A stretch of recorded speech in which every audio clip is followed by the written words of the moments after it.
Testing, testing. Hard. So I'm recording in my computer also. If for one reason or another the class doesn't record, I will load it later. Right. So let me see if I can get a link.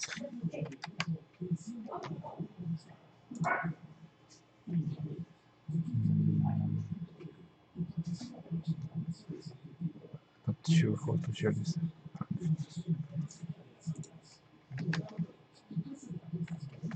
Hmm.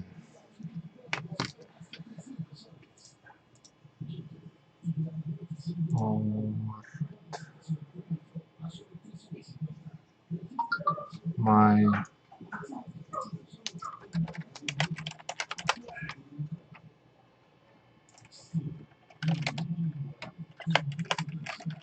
Just want to. I hate this technology.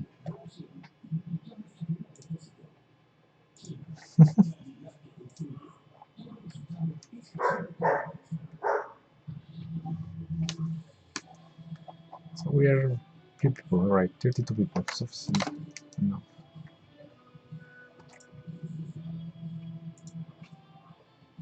This is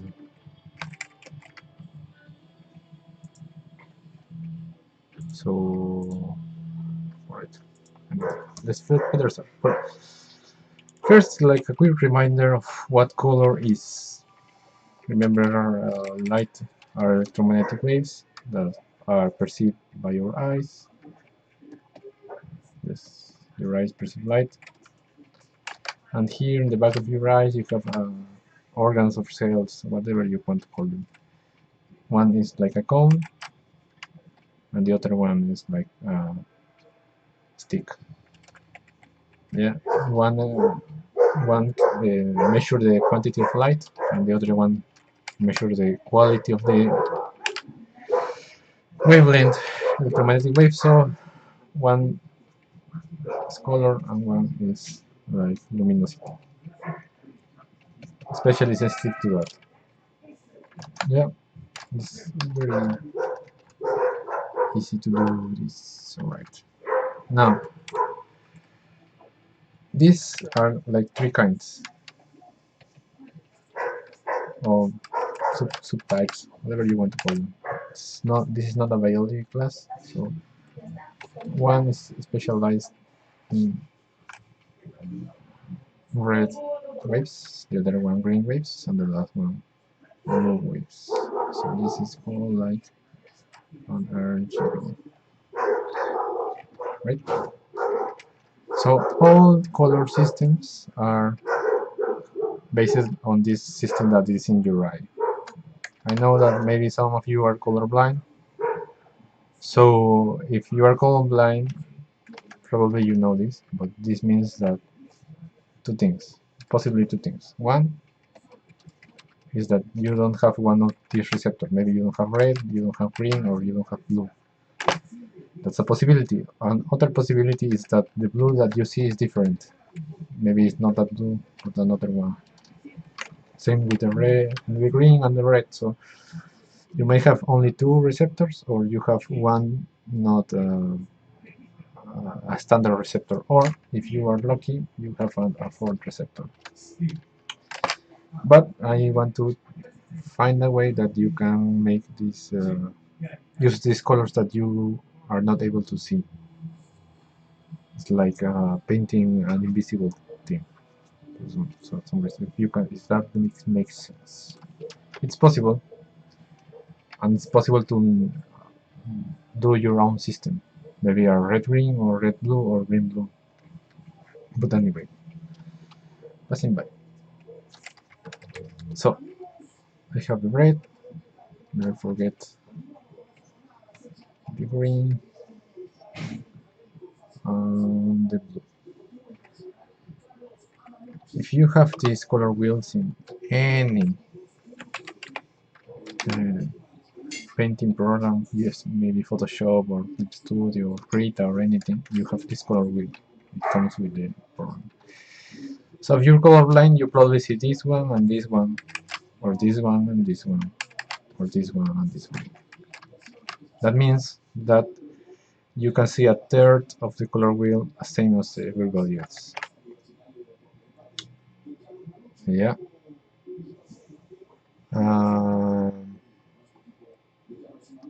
Strange. Alright. So maybe you see red, from red to green. Let's keep this. And you have yellow, orange, and this lime red, lime green. Maybe you see green to blue, and you have this blue, this cyan, this green, and these colors that doesn't have really a name, so we can call this, I don't know, Pepito, if you want. Doesn't matter. It can be Lila. Only Lila is a color, right? So it could be Lucy and Ted. Doesn't matter. These are underrated colors. And this is the other possibility that you can see is that you see red, you see blue, and you see purple, magenta, and this kind of looks like pink. I don't know what its name is on English, so I'm not sure what you could see in the rest of the color wheel, but there's a way to use this, so I'm going to put this aside and we are going to start. First,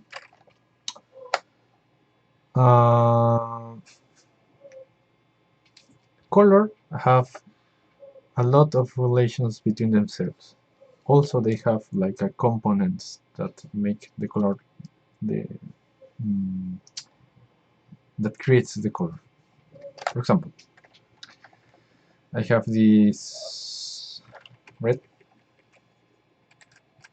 I like to use this red. I have this blue light. Blue, I said blue light for damn it. Blue light. And if I put the red light with the blue light, we get magenta light. We perceive it as magenta, but really it's because our eyes are kind of blending these two receptors are blending these two colors, these two electromagnetic waves, and they perceive it as magenta. Remember, if you see one of these colors, I'll put this red, this will be green, and this will be blue.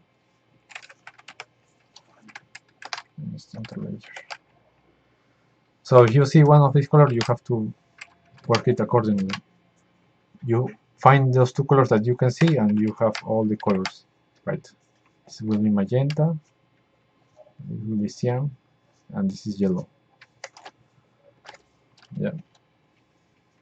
So keep it. This class I didn't have the time to make names and this stuff, so very quickly.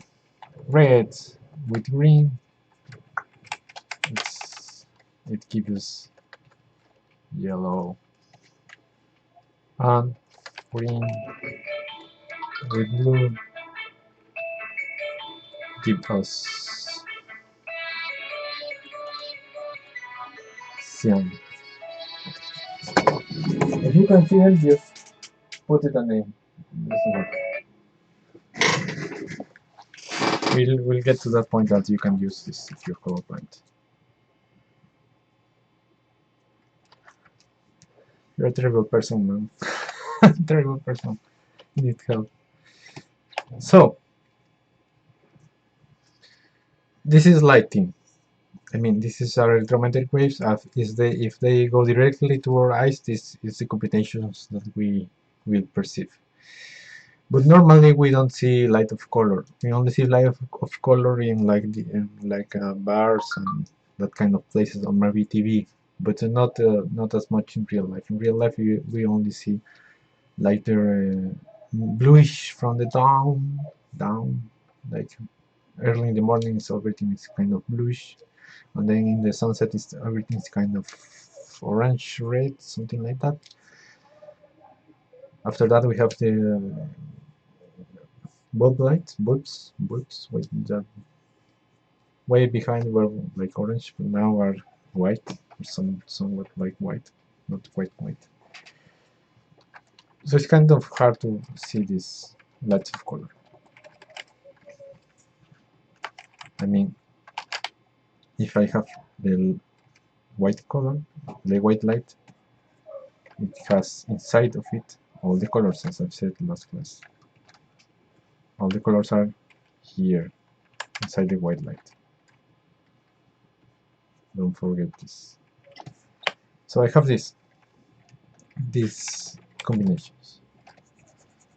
But when I paint in computer on almost everything, I have this conception of this color RGB.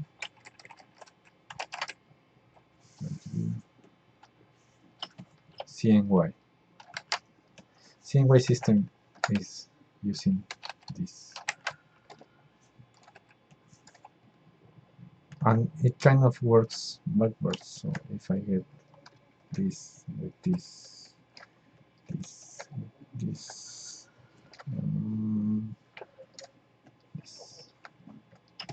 So if I put these two together, I will get probably blue.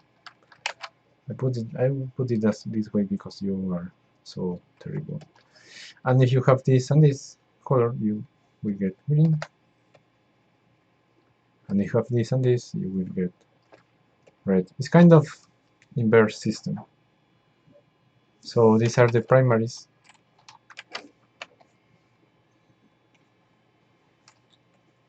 And these are the secondaries.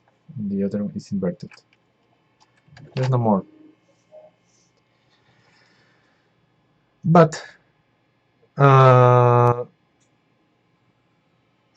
we have to pause here because the CNY system is kind of a lie. It's really the RGB, but with a step under-explained, so we can make combination faster. What do I mean because the CNY is a lie? CNY doesn't mean that the properties of light change. It just means that we are not working with light, we are working with chemicals, something that you can touch.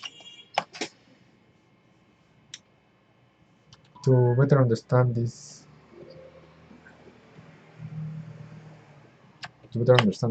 let's say that how does light work on objects? I have this sunlight that is white. So this sunlight hits something. It could be anything. And then it gets to my eye. And I perceive some. Let's say, for example, that this object bounces red light to my eye. So I perceive it in my mind. I want to draw a little brain here. As a red sphere.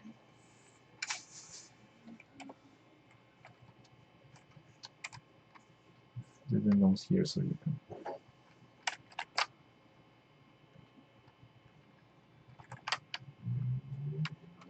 Alright. I perceive it as a red sphere. But what does it mean?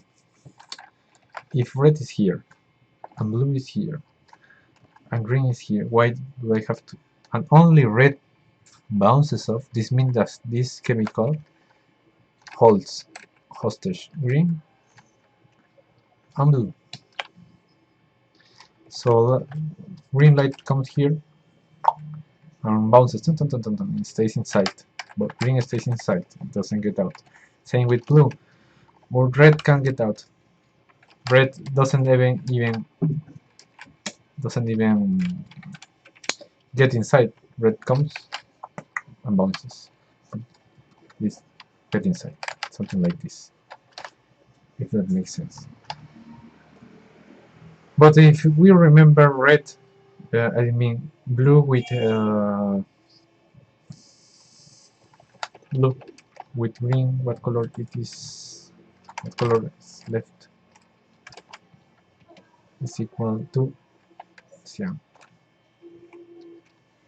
So this chemical absorbs cyan inside, and we perceive it as a red.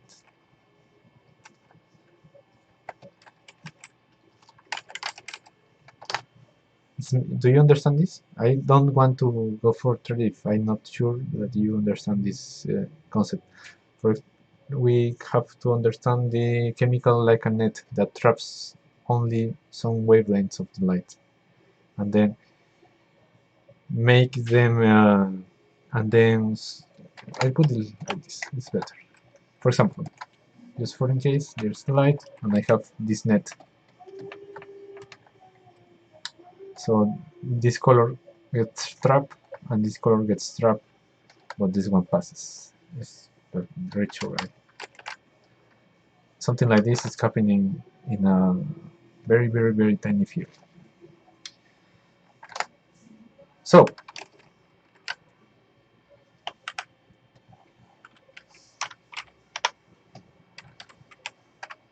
I wanna do another combination, something like, if I remember correctly, right. Let's say that I want to trap magenta. Yeah, I want to trap magenta. Magenta is equal to what? To red and blue. This means my light is here. No, what I'm doing. If magenta is coming out, there's a bit confusion. If magenta is coming out, what does this mean? If we go back to our RGB, magenta is equal to blue and red. Equal to blue and red. So here goes blue and red. What stays behind? Green. And for green to stay behind, it means like if we put this color here and that traps green, the result will be a magenta. I'm going to put this.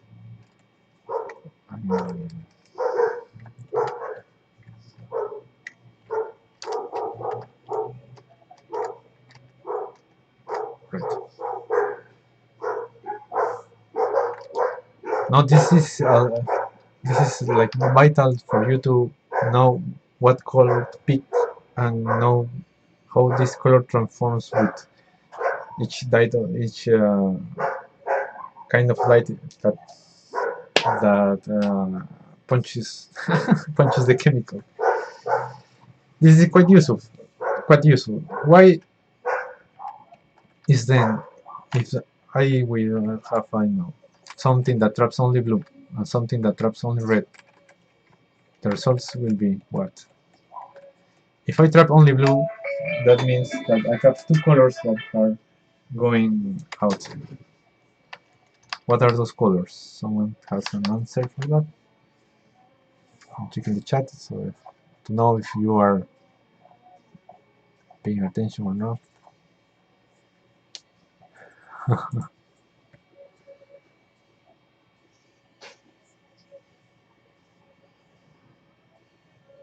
Alright. If I'm going to, yes, that's correct. If I have this blue inside, the color that will be out will be red and, and green, that's yellow. And if I have the red inside, that means that green and blue are out, so it's cyan. And what surprise! I have one color inside, one wavelength, so this is magenta, yellow, and cyan, and this is the system based on this one. This is the source of everything. Yeah, so the most important system is RGB. That's why these are primary colors and not this. Because if I want red, I need to have two lights combined here inside. That means that it's not primary. Primary color means that it's a color that I can obtain without combining any color. It's kind of the base for other colors. So red can be red is impossible, can be primary color in the chemical system because red is composed by trapping two lights. It's the combination of two lights trapped, so it can be pure. But red is the trapping of the red and the blue. That means that if I get an object that traps the green, which is perceived by me as magenta, and an object that traps the blue, which is perceived as me as yellow, I combine those two objects, the two chemicals, and I will get this. And then combining these two chemicals, I get this. This chemical is the base for red, and this is the other base for red.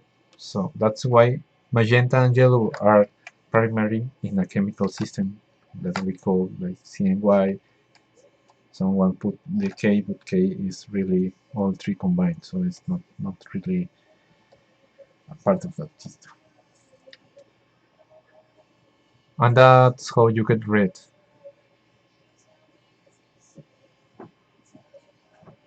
Yes, we can get any visible color with those three. Yes.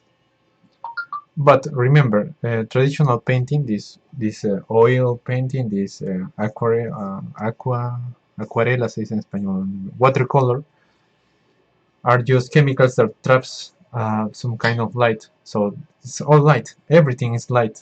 These chemicals are trapping some light and are bouncing other wavelength, other type of light. So it's everything, absolutely everything is RGB. We use CNY because it's easier to understand, because it's easier to tell me that I combining this kind of primary, getting one color, than tell me that I have to combine four types of four colors differently to get one color. It's kind of confusing. Yeah. Yes. Yes. There are different payments, but uh, we are going to invoke Satan here, because there's kind of something very funny about this. Is that I have this color wheel. This is the key for everything, guys. Just don't forget this. Never in your life. Do you know what a David star is? I have the red. Remember, red is here. Blue, green. These are my primary lights. Yeah, light. But I want the primary and the chemicals. And now I have the Star of David. If I put something like, I want to put it in another layer so you can see it, what I want to do. This is the key to your color picking. We will get color relations later, so you can know which color to pick and when. This is red, this is green, this is blue, this is magenta, put it here, red, magenta, blue, cyan, green, and yellow. Yellow. If I have this color, I can make like fake systems, like just have to twist my star here. And I have a kind of a fake system. I can twist it further. This will help me for color picking. Just remember this. Always, opposite part of the stars will be the highest contrasting color. Always. This with this, and this with this, and this with this. Doesn't matter how I rotate this, it always will be the arch enemies. One against another. And these are two bodies. It's like green has the yellow and cyan as bodies, versus magenta has red and blue as bodies. If I put red here, red has yellow and magenta as bodies, called analog colors because we are very close, and cyan has blue and green and something like that, and I can twist and twist and twist and get a lot of combinations. Now, this is how our color wheel works. Yes, I am trying to record the class. I am recording it on my computer and expect nothing bad happens. And I'm sure I am kind of transmitting this on YouTube, but I don't know how to get the link. And I just know the link to my channel, but I don't know if you can see if I am, well, emitting anything. I'm not sure how to work this crap box.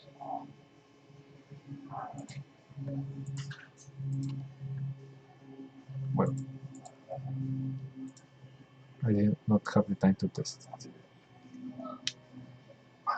It's in YouTube. I'm trying YouTube this time.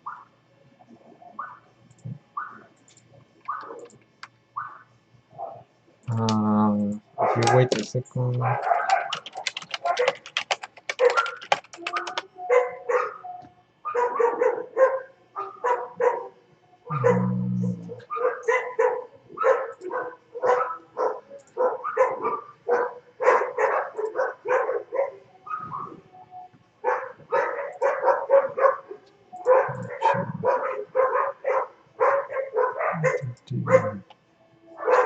Let's see.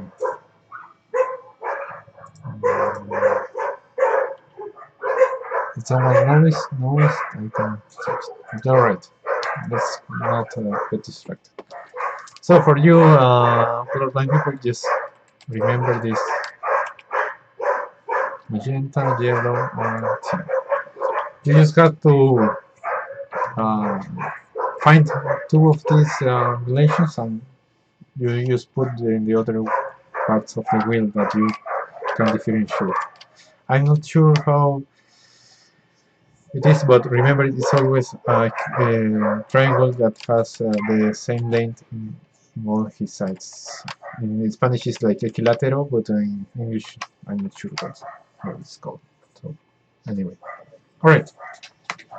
We have now figured out the color systems, right?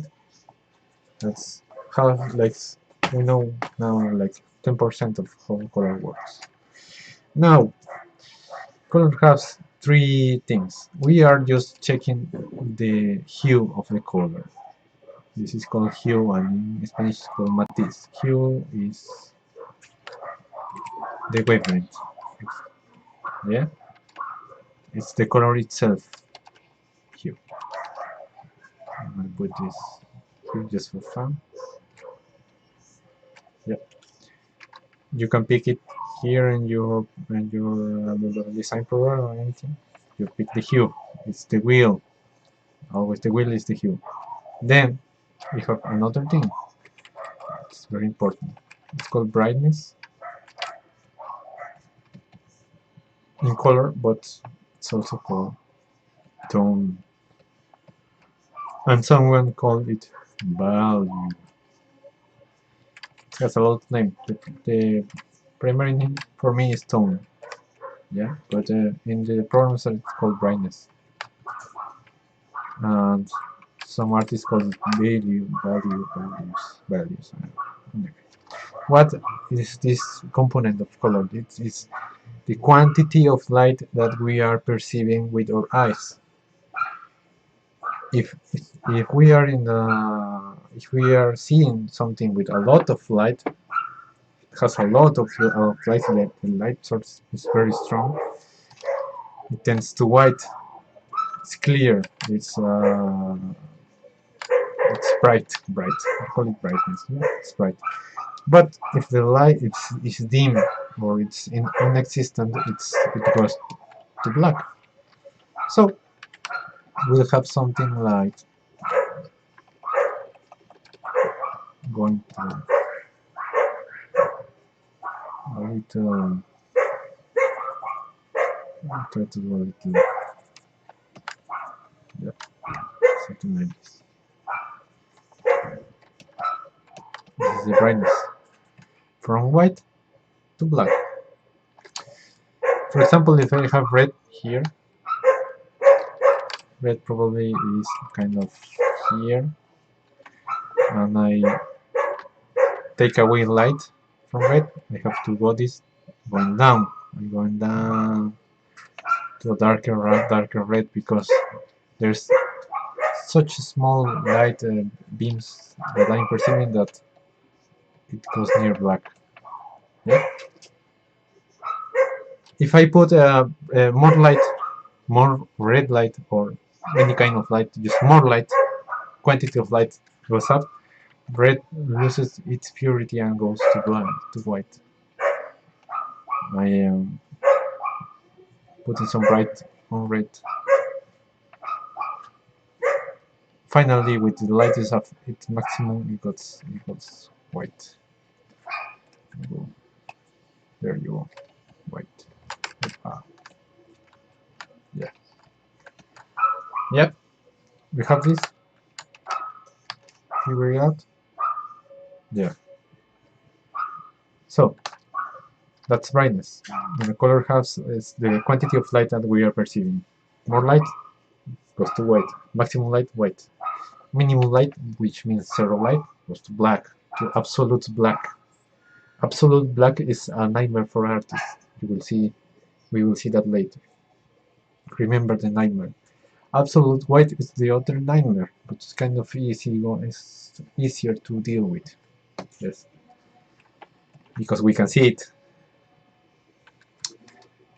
Then we have for me, one of the most found components, and that's the last component of light, which is called saturation. Saturation means the has another name in the past. The painters from the old times call it like intensity. They say another name that saturation has is purity. The purity of a color.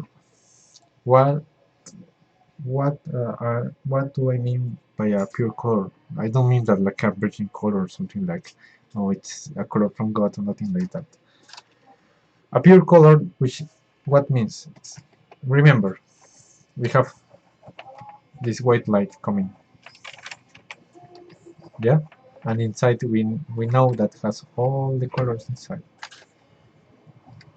yeah.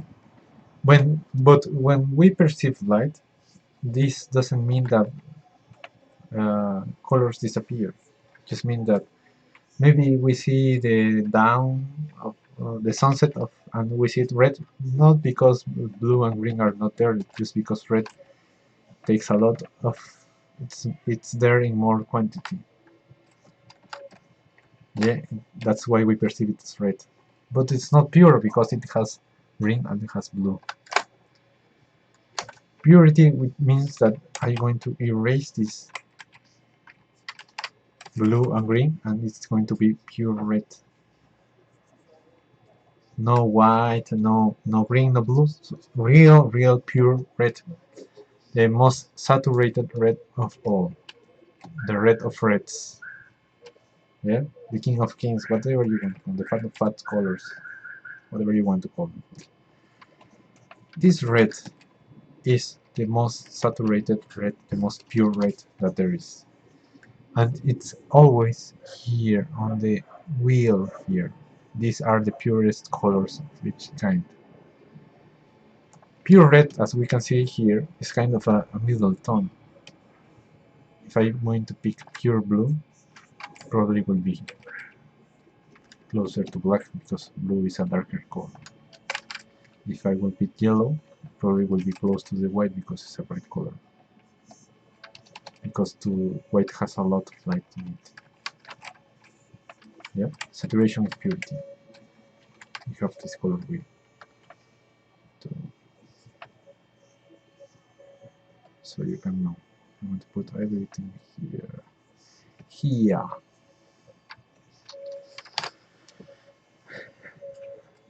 When I mess with these components, I can get any color I want. Any color I want. Do you want a clear blue? Do you want a darker blue? For example, If I want a dark orange, I just need red with yellow. You'll probably get orange. But this orange is too bright. I want a darker orange, so I take out light from the orange, and maybe it goes like brown. It evolves into brown. Orange, it's really brown. Brown is really a darker orange. If I put more light in this brown, it will get closer and closer to orange, as we know it. And if I put more light in it, it will get closer and closer to white.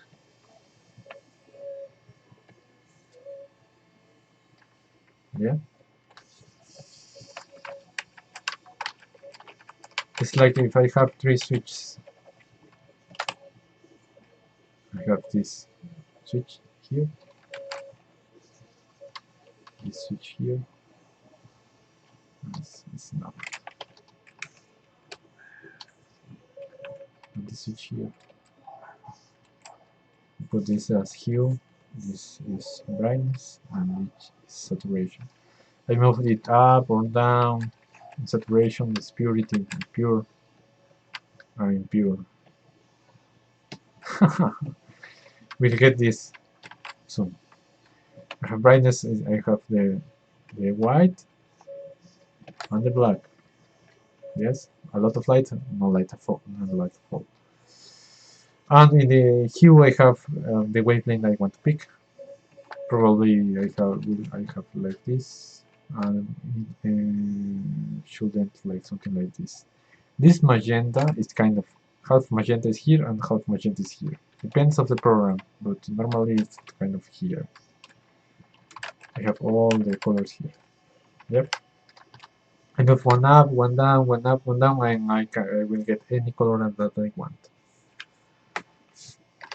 That's how color works in light. For example, now we have to use our memory to remember the last thing. And for example, let's say that I have different this red painting. Have this kind of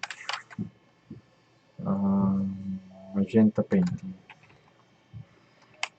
For it to be magenta, which means, do you remember that magenta really is trapping green inside? And red is trapping what? Green and blue inside of it.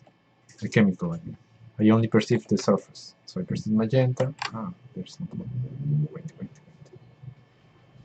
Yes, I perceive magenta and perceive red. If I'm going to put these two together, I'm going to mix them, I'll probably have something like this. This element here, this new element that has two greens and one blue. If I have two greens and one blue, this means that if I have this magenta here and I'm taking out more green than blue, it's going to go towards here, towards the red. We like a middle way between those two. This color. Yeah, because I'm trapping more green. It's like there is a rope here, and I cutting it, so I go closer. Do you understand this?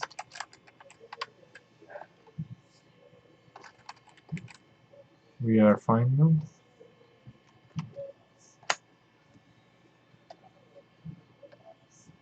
Yeah, I suppose that you understand it. This helps me to understand a lot of things now. For example, uh, let's say I'm going to do an experiment to know if you get it. I have this I know this is my cake. Something like that. I put it in my head and I am right here.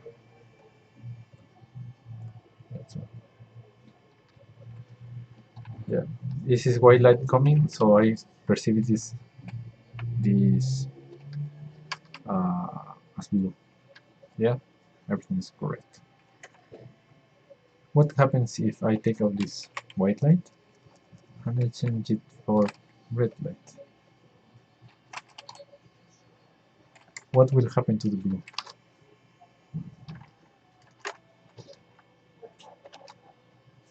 The first one I want to do it, and then you probably will do it. So I said I have this blue cape in my head, or blue t-shirt, or anything in my head. I'm going out in the afternoon. In the afternoon, I know that red light is kind of the boss there. So my blue is going to change to what? Let's do our little experiment. And I have this chemical. This chemical will be the chemical on the how do you say ropa? Textile? I know. Clothes. The chemical of the cloth. So the chemical of the cloth to be bouncing blue in white light means that it holds red and green. Yeah? But I'm giving it just red.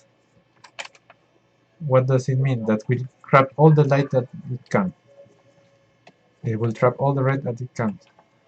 But then there's no blue to go out, so nothing will go out because red is bouncing here. So there's no red going out from this object. Probably this will turn out something like this. It loses its purity because there's no real blue there. Probably will transform something like this.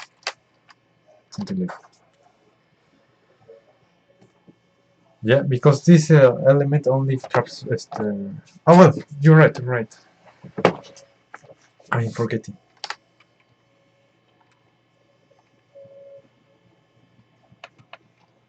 Red is going inside, and nothing will happen. That's why if you put some makeup in here, like blue makeup, and put a red light, it will go black, and the blue will disappear because there's no problem with that. And if you do the opposite, it will kind of yes, it will be unsaturated blue. Because remember, the chemical doesn't exude light. There's not like red is blending with blue. No, it's blue because it bounces blue light. But if I take blue light from the environment, it will doesn't have nothing to bounce, nothing. So probably will turn black, very blackish. I can put it here, but probably something like this, or maybe even blacker. Depends. If I'm going to let's do another experiment. I have this blue light. Remember, for this to have a blue light, this means that it absorbs red and absorbs green. And red and green together are some kind of yellow, no? Yellow? Yellow. Yes. For example, if I crush this with, I don't know, magenta, light magenta will be red light and blue light. This will trap red light, will trap it here, and it stays blue. There's no problem, it stays blue. It will probably not change much. Maybe a little magenta. Why a little magenta? Because we are thinking of this chemical as a bottle which stores light. So I'm putting it with red and red and red and red and red and red. But there's a limit what red can hold, and then a little red goes out. Because it's not infinite light capture, it's not a black hole, it's just a chemical. Yeah. It depends on the intensity of the light, the quantity of light, or something happens, but probably would stay blue because, yeah, I give it blue. But if I put something like cyan light, no, yellow light. Yellow light means red and green.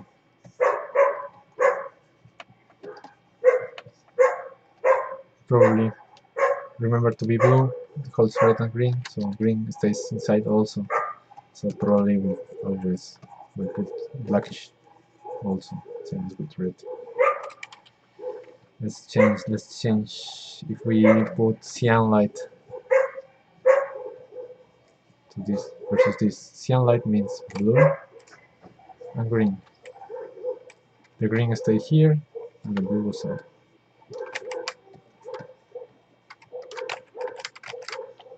That's how pigments work, kind of. You can mess around a lot of the colors. If you have this white same cloth and you bounce it with red light, it will turn red because white means that it bounces all the colors. You have, I don't know, maybe yellow. It bounces green and red. So you take, do you take green out? You put it on magenta light here, which is green and red. What will happen? What will happen? The yellow changes or stays? This is blue, what I'm doing.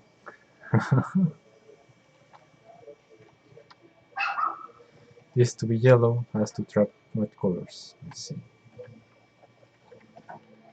For this to be yellow has to trap blue. Yep. So I punch it with magenta light. This yellow will turn red because red is going out, but blue isn't. So I have this. Let's try this. I'm going to paint this yellow. Yeah, yellow is here. I'm going to do another layer. I'm going to put magenta here in this layer. This is magenta layer. And put it like blended light, no, soft light maybe. So I have this and put soft light. It's messing with me. I hate this because it's kind of mixed here in this. Hard light is not. Oh, it's the same. This is because I'm RGB now thin light. But anyway, this bothers me a lot.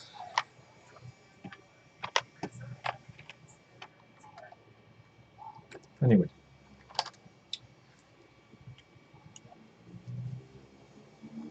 Yes. Well, now you understand this.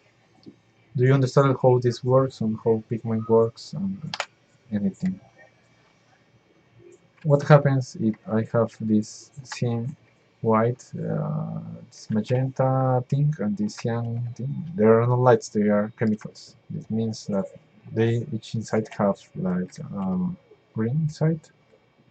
It has blue inside of it and red inside of it.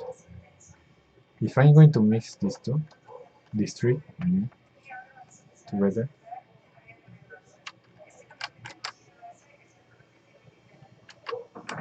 what do I get? I get this element. But put this off. Maybe a little tone. Yes. I hate this, but it's needed to say. If I going to mix these elements, I probably get an element here. Why is black the result? Because it's trapping red, it's trapping blue, and it's trapping green. Traps everything. So if nothing can get out, there's nothing that we can see. We only perceive the object because receptors perceive the amount of light, but not the color, because there's no visible color going out. Do you understand this? That's because you're mixing the three traps: the trap from the blue, the trap from the green, and the trap from the red. So these three can't get out of this chemical. So your color doesn't see any color.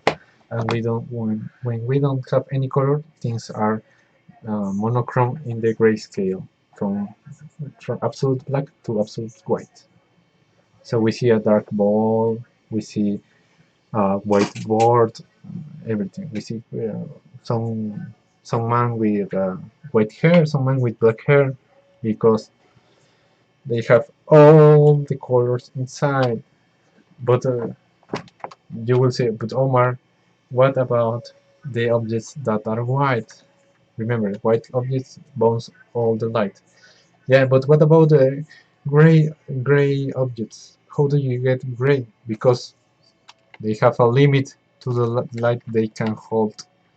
And there's kind of a reflection thing, and all that thing is kind of more physics. But they hold all the light that can. For the example, they get three lights, but they hold some, and it goes out as one light only. This one light will be kind of darker because it's less light. Yeah, something like that.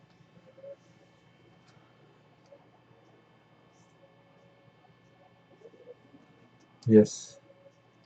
If you have a cell phone, you want to experiment this on this yourself.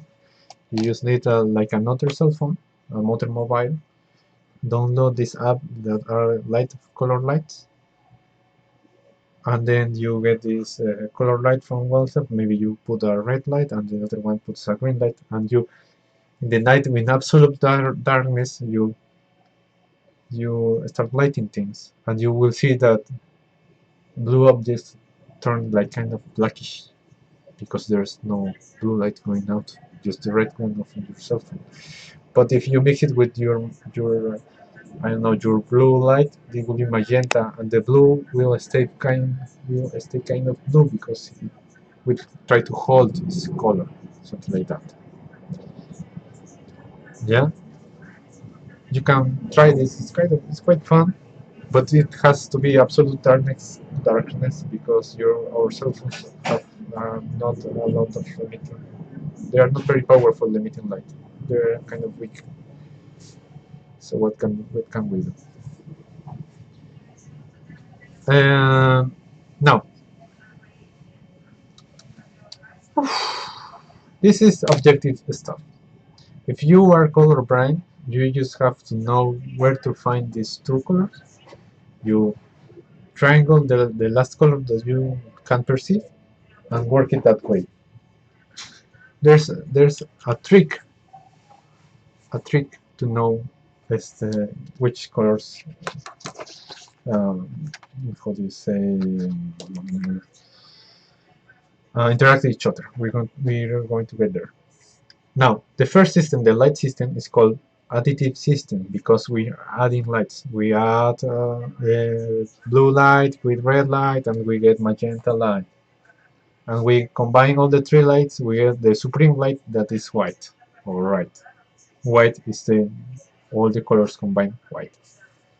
The CNY system is called the subtractive system because it takes away light. It takes away light because it traps the colors inside the chemicals, so we are subtracting. That's called the subtractive system. Yeah, wait. If you don't know how colors work, you will have a superficial color theory. Now we are going to level 2, that is color introduction. First, I want to say that color theory as emotional theory is rubbish. Everything um, can be objective. There's no subjective thing in color at all. just socially. So convenience between a lot of beings.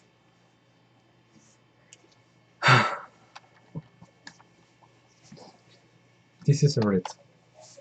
Yeah, red. If I want to desaturate the red, I mean make it less pure, I have to put green and blue. Yeah, but the combination of green and blue is it's cyan. So if I put cyan to this red, uh, it will get grayish. Yeah, you see I'm missing the blending. If I put more red, it will be gray. If you see my color wheel, it turns to the left because it probably will end in here in this color. I put the complementary color. Complementary color are opposite colors. Yes, red with cyan. If I put cyan, which is, remember, blue and green, it will desaturate the red because it will make it less pure, something like this. I'm going to paint it again and use the blend. This is the blend tool, and just blend it, and automatically we'll get this grayish tone if I mix it in the right amounts. Yeah. Do you remember the artist saying that if you have this, I don't know, this wheel, for example, I'm going to bring some art I did. Um, this may work. I did this for a challenge the last part. But if I want to desaturate this, I would probably use the kind of cyan. And if I put it here, it goes gray. You see? Gray. Do you know artists that say that when you are lighting things, for example, this red hair that we have here, and you say that yes, in the light it should be red, but kind of more red because it has more light. But the light is kind of yellow, so with red plus yellow, it will go like something like orange. Remember, because the light is coming here.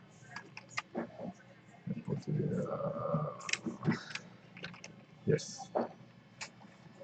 But what happens here in the back where there's no light? They say that you will instinctively think that yeah, you have to use the red and put it less dark, put a darker red because there's less light there, and we'll get this, which is not bad but not correct. To get this more organic, you have to desaturate the red, put the arch enemy, the complementary color. So if I probably pick like a cyan color, I mean this will get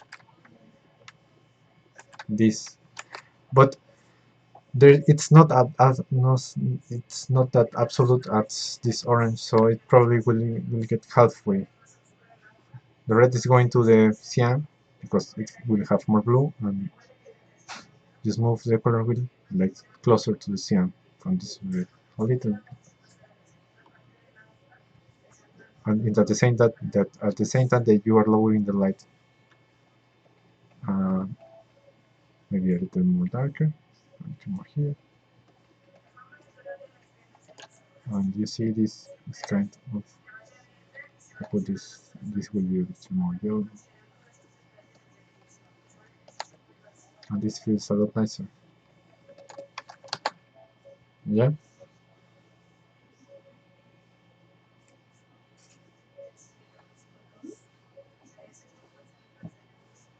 This kind of mixing this red with another, losing saturation, mixing with another color, going back to another color because it doesn't have enough light to keep it red. The red purity, it transforms. That's because when you put light, it should be light from some color. If it's with white light, this will be white. If the red wouldn't turn won't turn as much as yellow, probably stays kind of red, just clear and red. Probably something like this. Yeah. So these two colors, red and cyan, are complementary because they're opposed. At the same time, yellow and blue, at the same time, green and magenta. Yes, that bullshit about red versus green is absolute crap. Forget that you ever heard that. It's always this versus the colors. Go back to black because I like this. They have an interaction, a very nice interaction. For example, uh, I'm going to have two concepts to know. One will be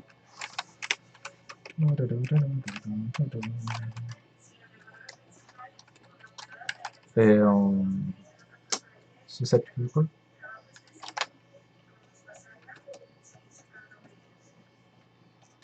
and the other one will be neighbor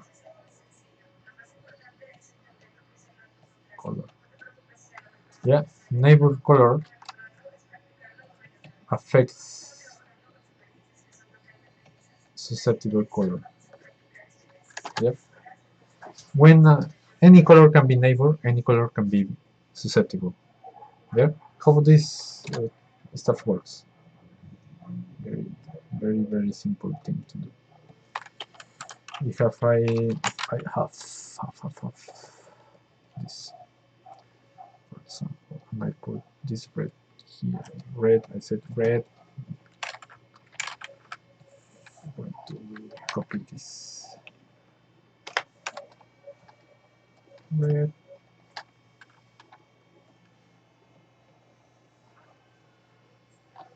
Just red.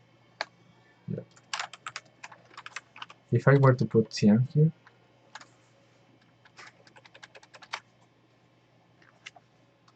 it will be the same cyan, the same one, but it will perceive differently.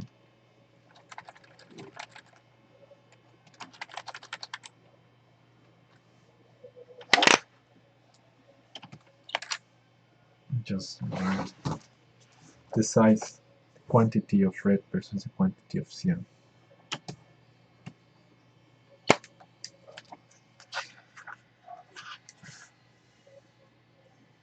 When the neighboring color, which is in this case red, attacks susceptible color, which is cyan, and the neighboring is a lot bigger, it turns the cyan more intense.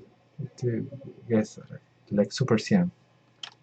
But if I have this and I look at this from half to half, it goes kind of a duller cyan because it's they are in the same uh, fighting strength. They have the same fighting strength. It's not like the small one that it's brighter.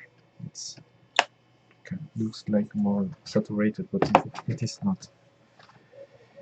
Maybe I can desaturate the cyan so you can see the difference.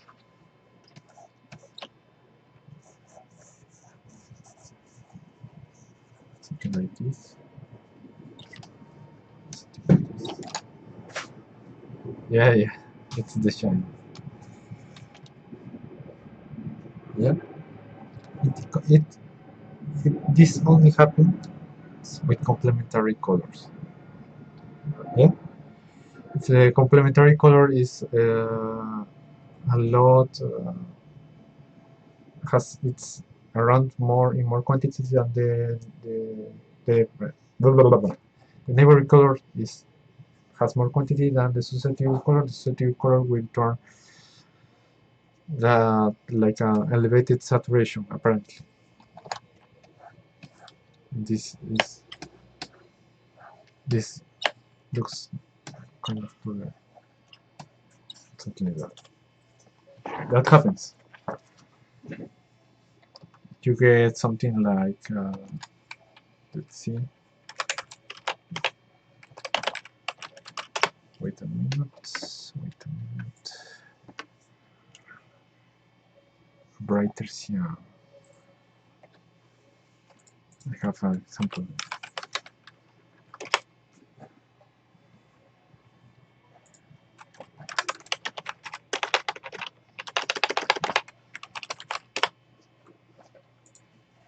This, yes, yeah. This is a work from Ahmed Aldori. Yeah. And uses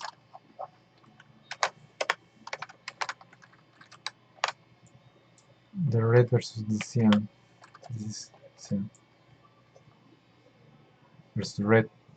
This is not a very bright cyan, but it looks brighter because it's against red. These two are the same, but this one looks a lot brighter, a lot more intense because it's surrounded by red. Yeah. What? There's another thing that happens when I put these complementary colors together. For example, one, two, white space here. Right. Or let's say kind of bluish thing here. Yeah, and then the complementary, the white, I mean the yellow.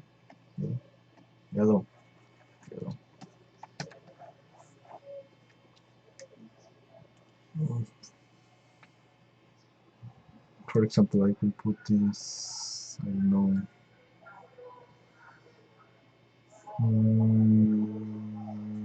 I get the orange here and orange here. The orange is the same but looks different in each part. Yeah, the orange in the blue looks brighter and the orange in the white looks not as bright as in the blue, because the blue, maybe it's not completely complementary to the orange, but they're kind of close to be opposites, because orange is next to yellow. So blue will turn this orange a little more pure, a little more brighter. Yeah? You have to know these interactions because it will help you to do these tricks. That's because that's kind of the reason why some artists like to draw this. I don't know, they draw something like, oh, I get these people here. Oh yes, and this means something. The light is kind of orange light. I'll put kind of orange here. Yes, orange. And then they pick the opposite and put it here just because fuck it, I like it. Something like this they do. Yeah, they're trying to get the advantage of these relations of the colors because they work they pop the image. Yeah, it's a little trick. It's quite effective, and this is why it works, because this color affects this color, making it brighter than what it is, and this helps pop out the image in a way. This is very used. If you put a cyan and red, there's a lot of imagery of really cool artists doing uh, this kind of combinations. But why put cyan and red? Let's go back here. Now this is the real part when I teach you what color to pick, because I don't want to miss that for you. Remember, Q, saturation, brightness and saturation, and I have this kind of bar to move and pick less saturated, more saturated, less brighter, more brighter, and any of these color hues. Yeah, we're here. Remember contrast and affinity? Contrast and affinity are the concepts that rule all art, that rule all humankind. In not just visual art, but any art, because in contrast we can see uh, uh, the real meaning of things. There's no good, there's no evil, and all that crap, philosophical crap that is kind of true. If I want a really contrasting image, like an intense, remember, more contrast equal more intensity. Visual intensity is a contrast. More affinity is equal to less visual intensity. For example, I want to do a very intense scene. I have this. Yes, this is my scene, and this is my character. I don't know, something like this. It's going to kill somebody.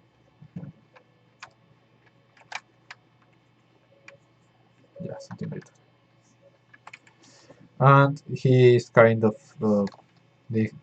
you simply have to put these two lights that I love to overuse. That maybe are not just single texture. I will put cyan here. And red here. Because fuck it, I want the higher contrast of all. When they crash in the middle, or clash kind of. I don't know, put it there.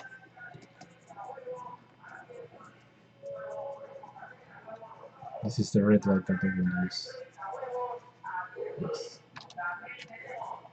But that's not the whole intensity I want. I want more intensity. I'm contrasting hues, but I want to contrast also brightness. So I make this red a little brighter. And this cyan has to contrast, so it will be a little darker.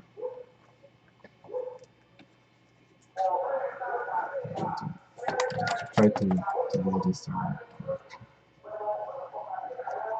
going to take out the light cyan, maybe darker because I want more contrast, almost black. Let's see.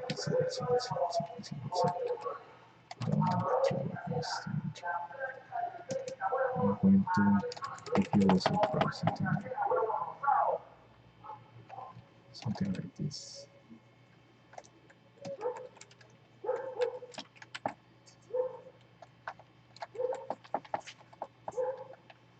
Watch this. You will see the image is going to be more and more intense.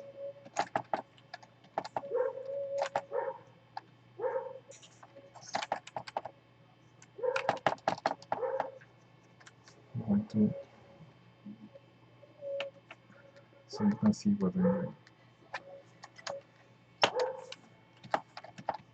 This is just a quick sketch that I'm doing here, and you will see how this affects the full image.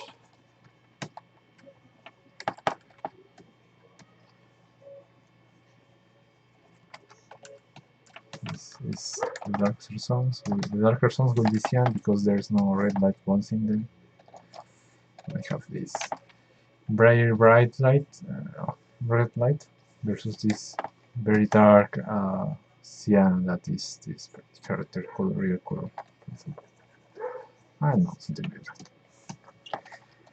But I want more contrast because the saturated versus very saturated. That's because red is like here. It's almost fully saturated and it's a little up, so it's brighter.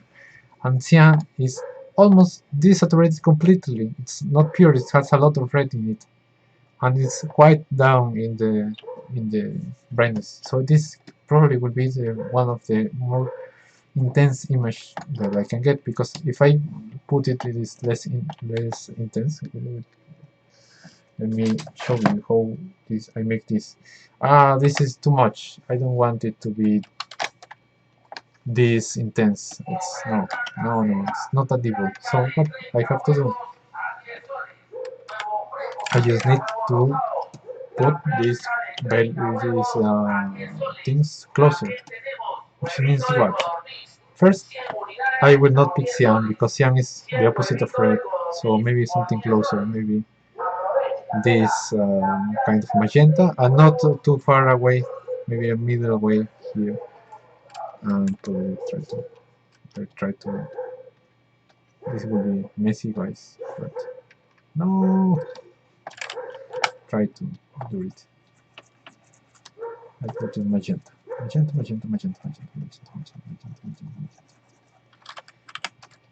Yes, I have some parts that are not completely safe. Yes.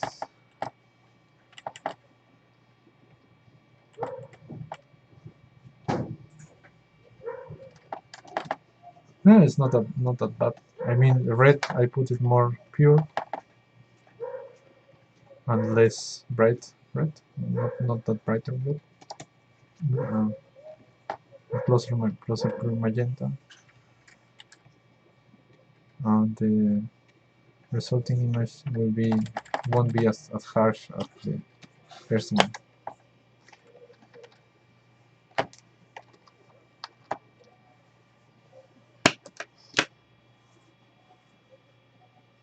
Do you understand this? This means that I will choose the intensity of the image.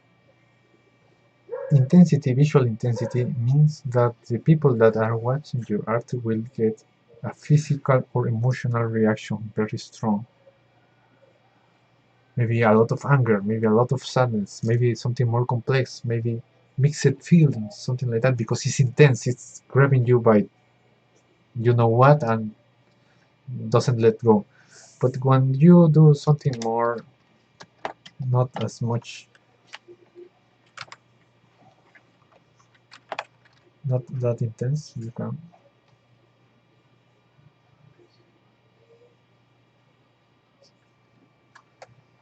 it kind of blends, and it doesn't read it as intense, it reads it more calmly. It's maybe it's bad, but not that bad. And if I get it a lot closer to the red, it will be even less frightening. You see. This is red. I going down a little bit to make it more, and you almost don't feel the difference between them,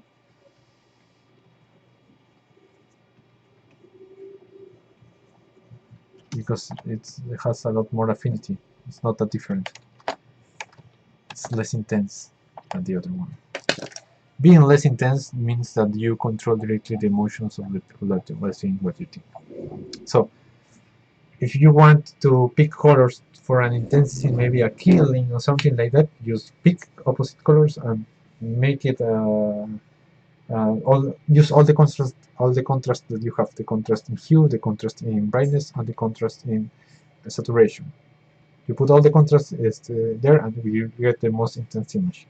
But maybe this killing is not that a big deal, because you are for this guy, killing doesn't mean anything, and you want to the audience to don't feel that also. You want the audience to feel that, oh, killing is kind of something normal for him, and don't be shocked, please.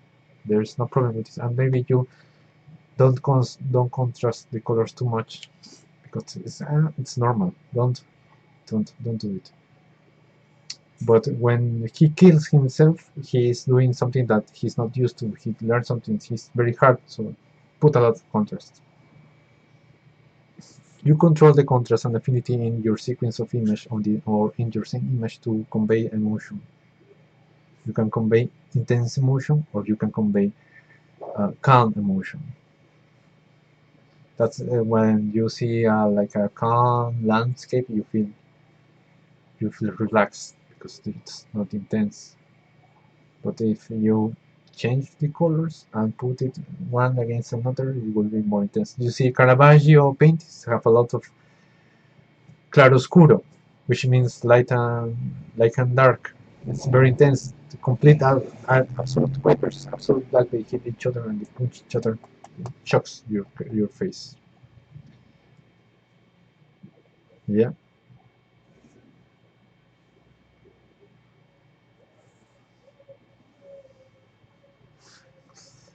This I can do that. I have this macro to do this. Yeah.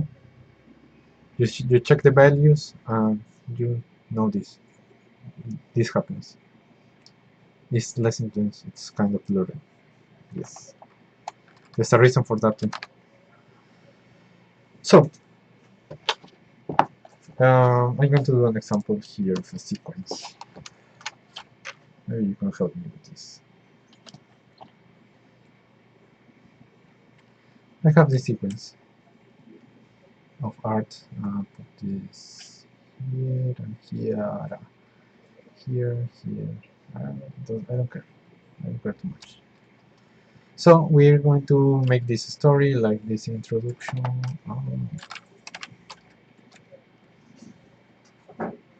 on. Intro. This will be our climax. And this will be our resolution. Yeah, this will be our crescendo. To intensity. And we are only going to use colors to tell this story. So we have the green dot here. Green dot is not very intense. It's green dot here. Yeah. So in this part, there's the plot twist. Something happens to green dot. This that happens, I want to be opposite, really opposite to all the green dot characteristics. So it should be magenta. Magenta here. But this green dot is too desaturated, but magenta is stronger. So magenta, it's very saturated. Magenta is evil bastard. And we have green dot here. Yeah, I put it smaller because I want another contrast. This is scale contrast also, not just color contrast. And what happens here? He beats the crap of Green Dot and Green Dot starts training. So when Green Dot starts training, it goes maybe something like, I don't know, a little bluish because he's a different guy now, and a little more saturated and brighter because he's going stronger. And when he decides to beat the crap of this dude, maybe I choose like a shot from up. Maybe the green dot jumps and is going to attack him. I put this green dot here, attacking.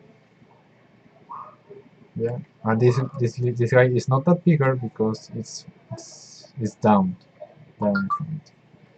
They are going to fight, so I made this.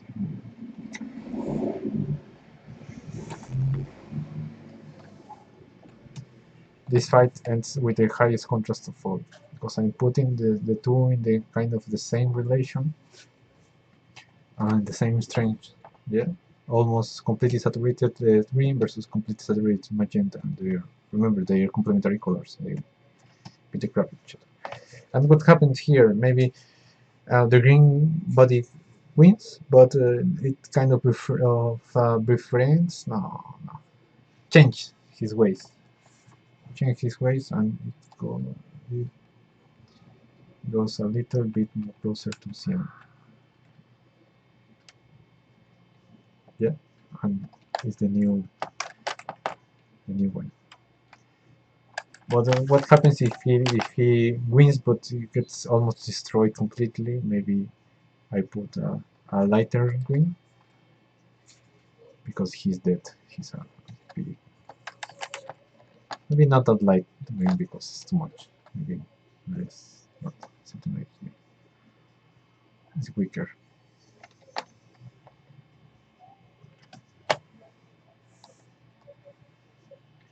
Maybe magenta wins but changes forever. So magenta wins but gets closer to green, so it turns kind of purplish. Purplish. Yes.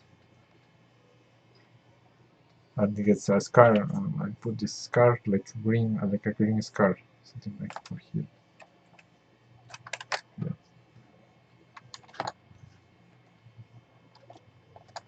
He changed it for forever.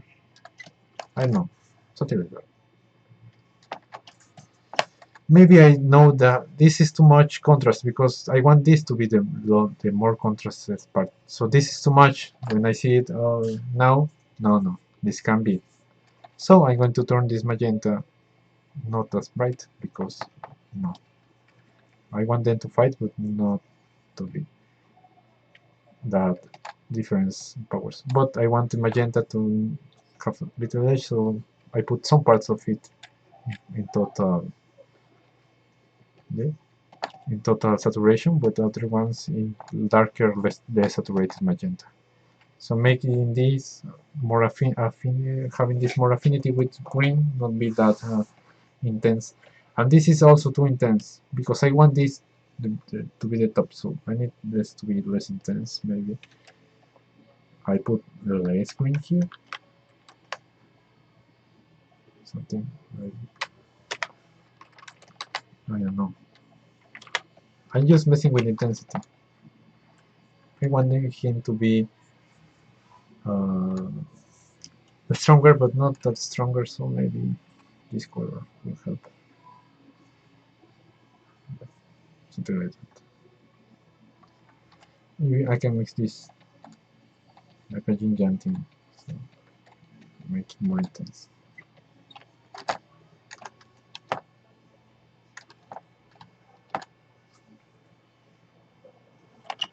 So I made this little story about how green becomes greener to fight the real strong magenta and holding him forever. Magenta maybe ends with the lighting. He's still magenta too, but the lighting is very dim, so only little parts of it are magenta pure and then it's darker. Because fuck it. He won but lose inside. It's crying.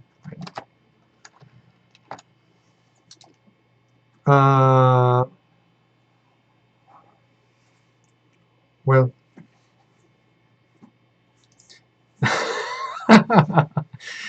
they kiss. Let's change this story of evil things and let's make a love story, alright? And this can be fun. Consider that I am only using two colors because I want this to be very clear. But when you do it, you can use a lot of colors and you just have to pick accordingly knowing the I mean, you have the boy, the I don't know, green no, cyan boy, and red girl.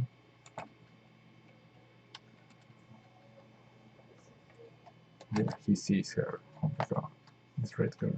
I love the red, but the girl doesn't like cyan. So when cyan comes here, I don't know. He says no, for you. No, put a little bit clear. It's rejected. I don't know. Yeah, so cyan then becomes other and loses all his purity because he's hurt by red. This less pure cyan means that there's red inside of him. Yeah, but red also gets kind of feels bad about it, and it was less saturated also because he's thinking about cyan. Yeah, I'll put it in this CCM maybe. Yeah, I know the doing the forms. Just check the colors. Maybe just closer. Yes, this cyan is desaturated because it has red inside, and this red is desaturated because it has cyan inside. But the red is not as hurt, so parts of red are completely fine. But what happened? They love each other, and he tries again. But I don't want them to fight. I I'm the creator, and if I know if I put this cyan with the red, it's going to be a fight. So I don't want to be a fight there. I have to change this. I have to change this. How do I change this? Maybe I put a very, very, very bright light behind them. Yes, yes, yes, yes. Why I'm putting this bright light behind them? Because they are going to turn black because they are have black light. So we will not know which one is who, and they are now together forever. I don't know.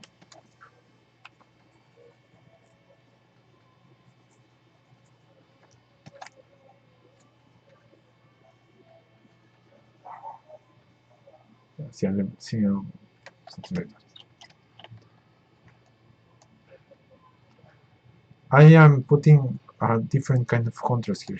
This story is more complex. Why is more complex? Because I'm using this hue contrast. Hue, uh, hue has contrast. Saturation doesn't have contrast, has affinity because they are almost pure. And brightness has affinity because they are almost pure. Here happens, well, the same. Hue has contrast, saturation, and brightness are affinity. Saturation and brightness have affinity because why have affinity in saturation? Because both are desaturated and both are darker. They have affinity. They are similar in those components. They only different in hue. What happens here? Then hue becomes affinity because they have the same hue, which is black. They have the same brightness, and they have the same saturation. There's three affinity, but with the background, they have contrast versus the background. So they are together versus something. Do you understand this? There's two levels of here of understanding. The other story was simpler than this. Yeah, you have to check the the storytelling in this colored story. There is not just like cyan or red. Maybe if I put like I don't know, yellow chat takes away I don't know, the red girl, they will become orange when they are together, and the cyan will turn darker because he's sad. I am I'm giving I myself, I'm giving these colors their significant, their definition, their emotion. They are linked to the characters that I am describing you. Do you understand this? It's not because red is passion and blue is the sea and all that crap. It's not because I am telling you these colors means this in my story. If this is a story, if it's just a still image, I'm not telling you that. I'm just telling you. I am telling you this is intense or this is calm. No more. This is intense or this is calm. But when I do this story, this sequence of images, I am giving the color something. I mean, the last time I said that the dude was green, but now the dude is cyan, and the effect is the same.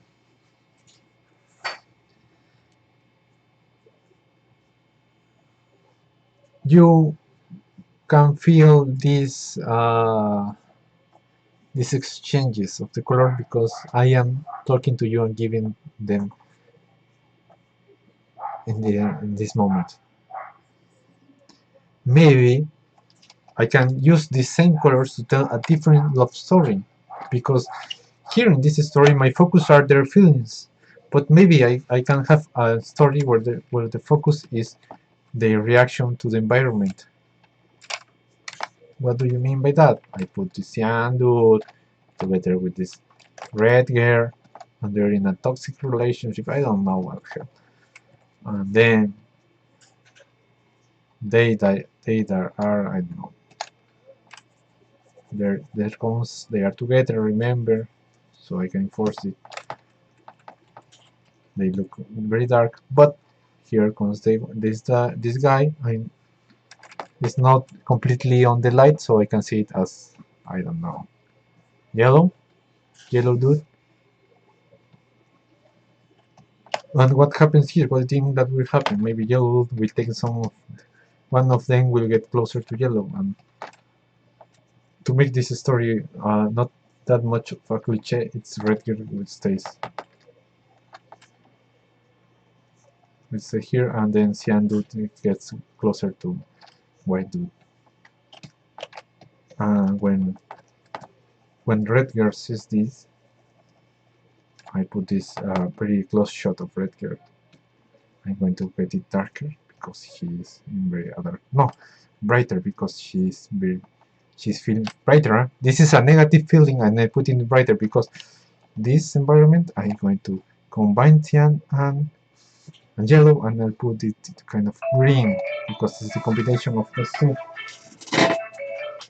But green is going to be darker because they cheated on her, so green involves.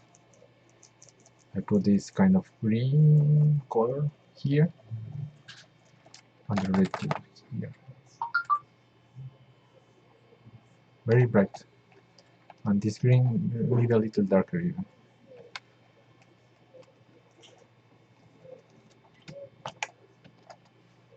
Yeah, and when they put them together, it will be kind of cyan with yellow dude. Also in a kind of greenish thing because they love each other. I don't know.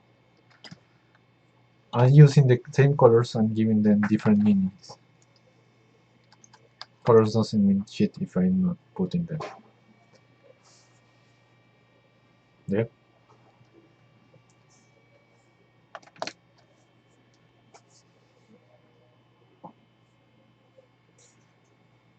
Do you understand this? In this case, the contrast is not that strong because we chose red and yellow, but if I chose, like for example, maybe it's not red, but I want the highest contrast, so I pick magenta. So it's cyan dude with magenta girl. Yes, they love each other, and together they are kind of bluish in the middle.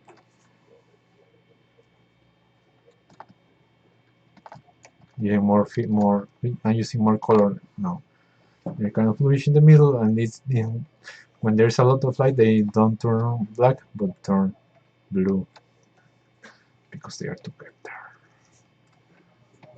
Yes, combination of these two turns blue, so this blue here, yes, versus yellow, but then one leaves, so leaves the colors were the starting point. And here, to be more contrast, we have magenta, very bright magenta.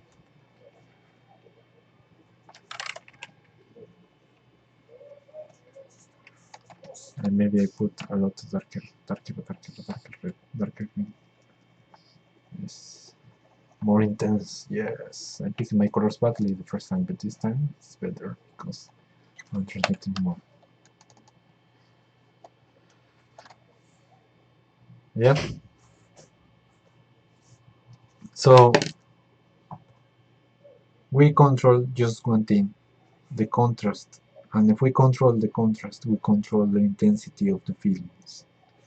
We just have to tell someone, hey, red is danger, or hey, blue is danger, or hey, this is the green word, and magenta is going to be the danger. So when you see magenta in my movie, in my film, in my scene, I don't know anything, you see maybe a magenta flower, you will feel like a nerve feeling like, wait, where's magenta here? Magenta is the bad guy. This flower is magenta. No, don't put that magenta flower in your head because you and your subconscious know that magenta is bad because I already told you in the first, I don't know, introduction of the movie of plot or whatever. And this colors association changed from every story to every story to every story to every story.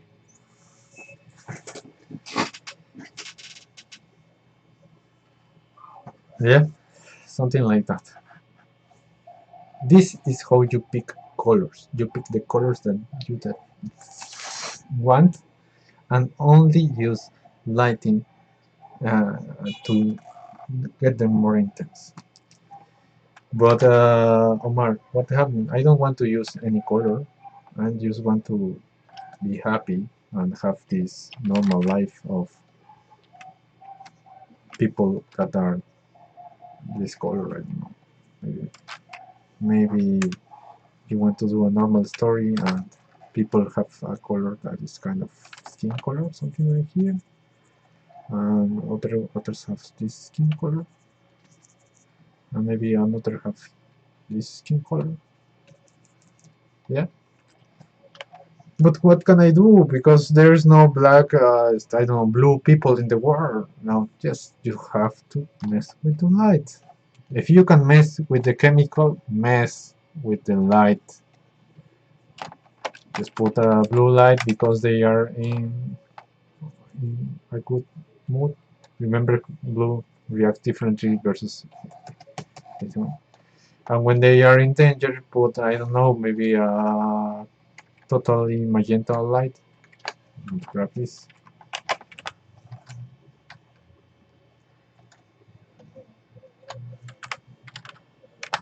There's going to be magenta light because they're kind of in danger. Not really complete in danger.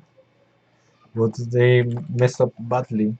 They are completely idiots and they're in absolute danger. What I do when they are absolute danger, I put a red light.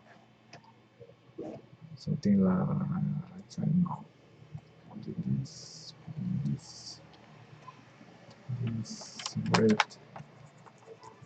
I don't want it to be this, so like.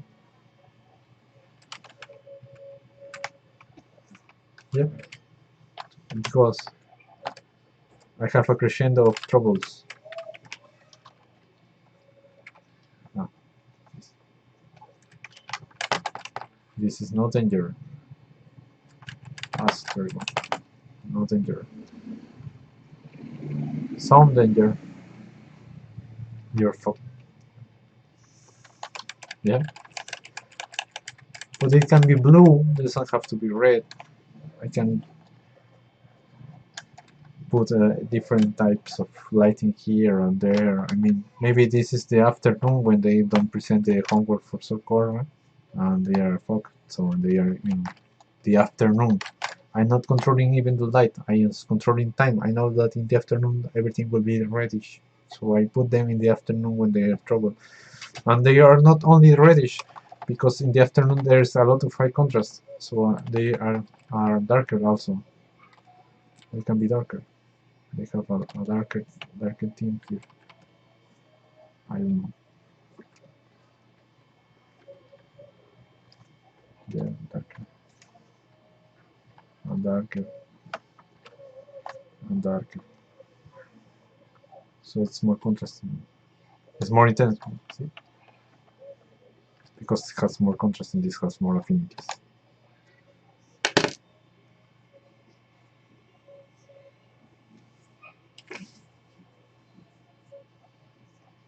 Yes. If you can mess with the chemicals, you mess with the light. How do you mess with chemicals? With art direction, because you put a red chair, you put a blue table, you put a green dress, you put a magenta makeup. You don't have that ability. Well, I changed the colors. They're passing by a dark nightclub, and this nightclub has a lot of bluish lights because blue is bad in this, or blue is good because they are having fun. So bluish lights in the disco, I don't know. I have to mess one or another. If I don't mess with any of this, I'm taking no control over the color, and if I don't take over control over the color, it doesn't mean that color goes away. And if I don't have the control of this setup, doesn't mean that it doesn't exist. It means that anybody can read it in different ways. I am losing control over people's emotions, so maybe my final image won't be that uh, intense as I want it to be. Yeah.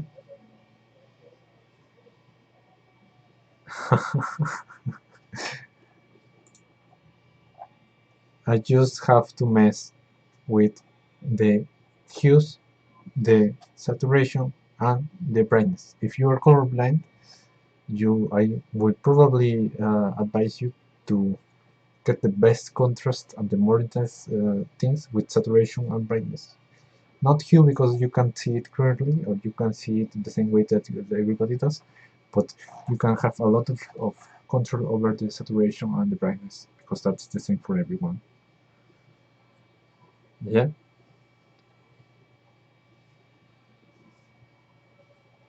you have you need to have like something that you want to say and in which level you want to say it because you have to. I personally cannot paint nothing if I don't think it. You can see in my classes, I mean, I paint like crap, but when I'm thinking what I paint like this. But here I don't have nothing planned, so I paint like a 5-year-old because I'm not thinking nothing. I don't have nothing to say but information. That's the reason why my drawings suck here in the class, but not when I do something that I like or something with a purpose. Because I don't have like this emotion in my head thinking to I want to give you this or that emotion. I'm just putting this. Yeah. So that's why I draw these stupid guys instead of I don't know. It's hard to me even to draw something that even if I want to draw really good, it's not possible to me. I need a purpose. I need to think it. I know that there are artists that doesn't need this and they kind of flow with it, but I cannot flow. Fuck damn it, God damn it, I cannot flow. I need to think it before I have to plan it because have I want to have control over your mind. I don't want to give a loose message. I want to be exact. I want to be. I don't know how to say this. I want to hit you in the head with accuracy with a headshot, not just a flash wound. So that's why I insert a drawing here. These rules are terrible, terrible things for me at least.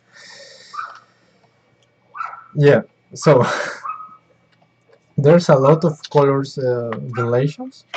I mean, you can see there's a lot of interaction. The colors interact with also with black and white. They interact with complementary colors as we see. They interact with analog colors we are not be able to see now. And there's a lot of color palettes, color schemes that we can pick. Remember with our David Star, we can pick cool things. We can pick 3 of these. For example, I think I can do this quick.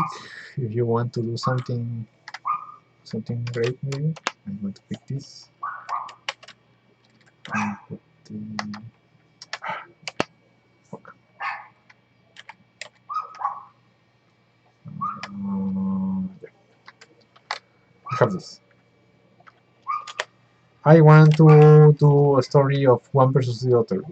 Obviously, I want to pick opposite colors. No, no, you don't have to pick opposite colors. Maybe you will pick analog colors. I want to do a story about 3 guys, 3 friends. I'm going to pick red. I'm going to pick orange. I'm going to pick yellow. What happened when I put red and orange here? This orange, when red goes orange, orange is going to try to go to yellow and will change his perception of hue towards the yellow. But if I engulf orange with yellow,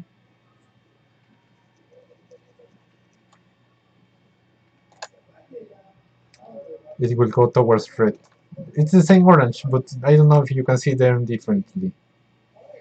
This orange goes, is kind of put it back here, and this is yellow. Yellow pursues orange, and yellow goes towards red.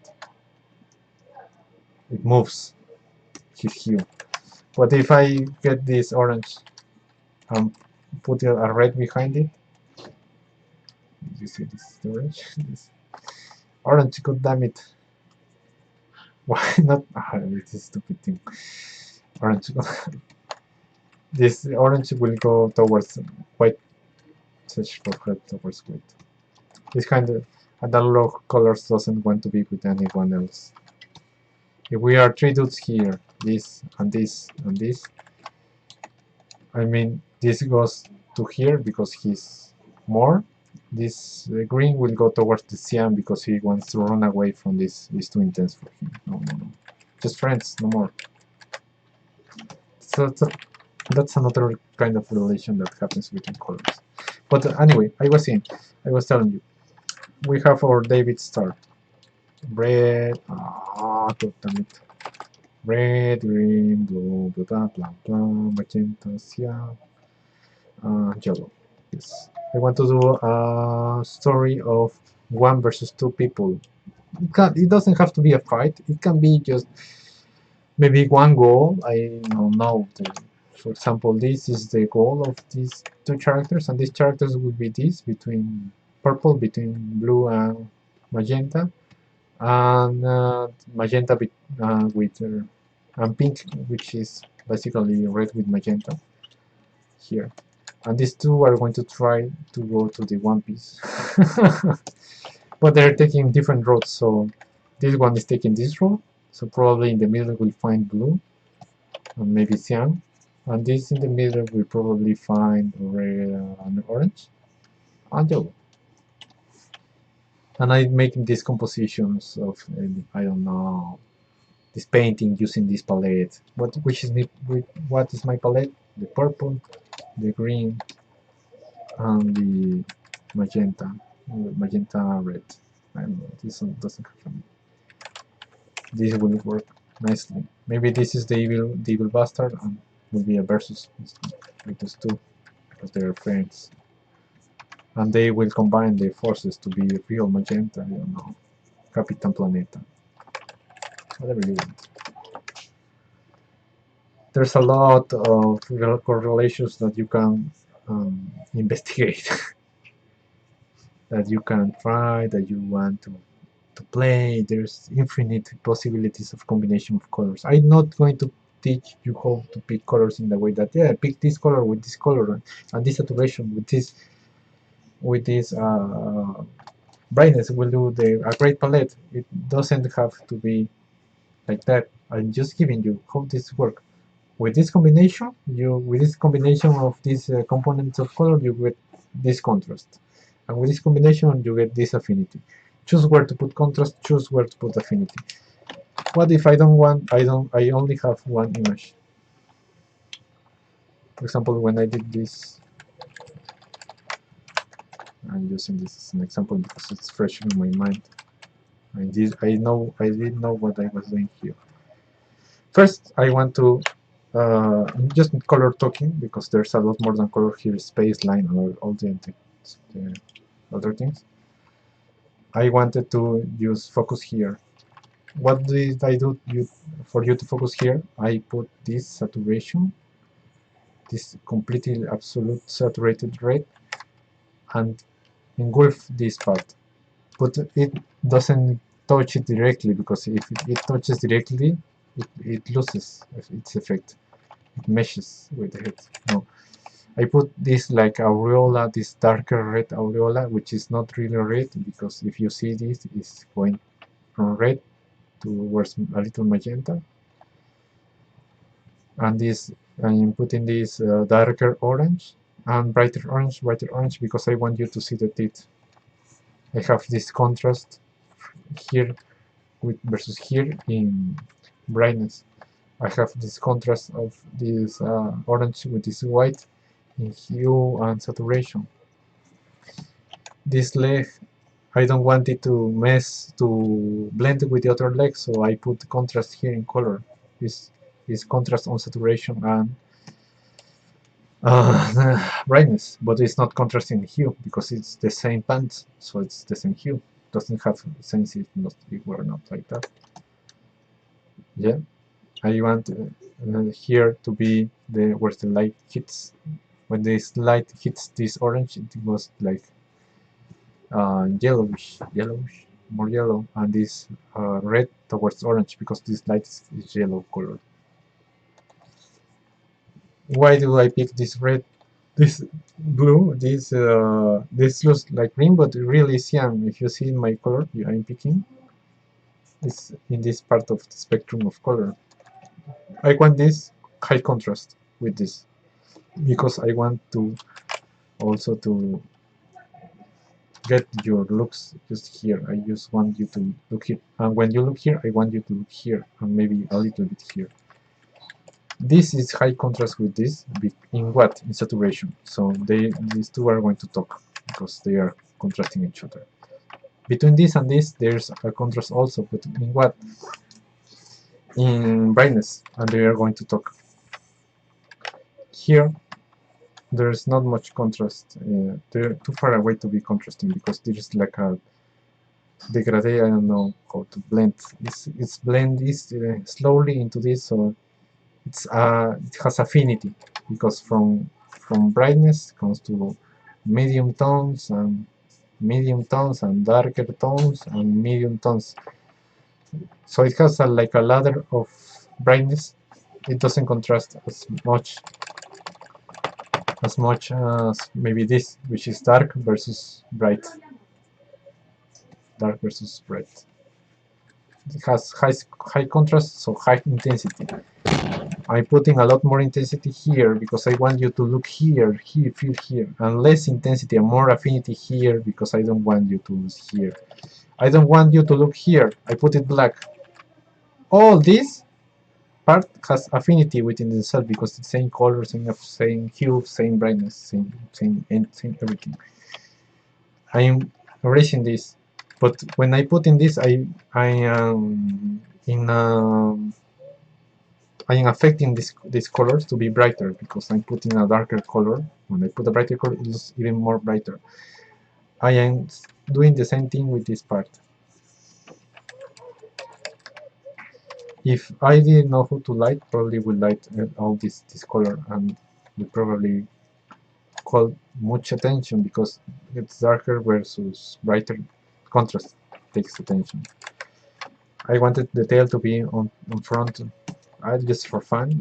I didn't like without the tail because it looks like this completely black square that calls attention versus. So I put the tail here to be like a bridge between those parts, making this part not to call as much attention because the hues might be different, but they have the same brightness. Just in a very tiny parts they have the contrast, not as high contrast at this part on the top. So that's how I picked the colors for that image. That's how I did